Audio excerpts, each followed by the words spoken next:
বাবার বাড়ি থেকে কি শিখে এসেছো।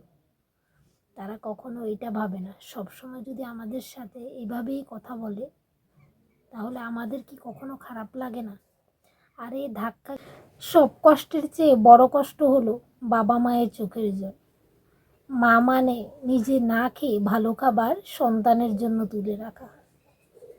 স্বার্থ ছাড়া কেউ কাউকে ভালোবাসে না, শুধুমাত্র বাবা মা ছাড়া। বাবা মা সারা জীবন আমাদের জন্য শ্রম দেন, কোনো বৃদ্ধাশ্রমে গিয়ে থাকবে বলে নয়। মা বাবার ফাঁকা স্থান পৃথিবীর কোনো কিছু দিয়েও ভরাট করা যায় না।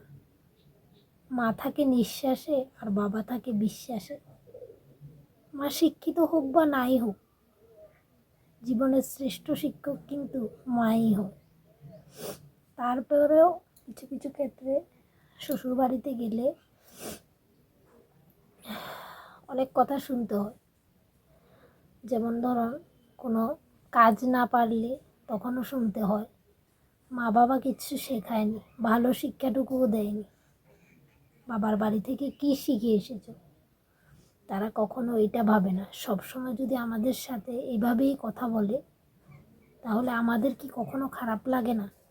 আর এই ধাক্কা খেতে খেতে একদিন পাহাড়ও ভেঙে পড়ে, আর সেখানে আমাদের তো এটা মন। আর যদি নিজের ইনকাম থাকে তাহলে ব্যাপারটা আলাদা হয়। মানে কেউ কোনো একটা কথা বলতে 10 বার ভাবে। তাই আমার মনে হয় প্রত্যেকটা মেয়ের ক্ষেত্রে মানে বিয়ে করার আগে নিজে অন্তত নিজের পায়ে দাঁড়ানো উচিত, নিজে সেটেল হওয়া উচিত, তারপর বিয়ের কথা ভাবা উচিত। কারণ শ্বশুর বাড়িতে গেলে প্রতি পদে পদে ধাক্কার সম্মুখীন হতে হয়। এটাই হলো আমাদের মেয়েদের জীবন।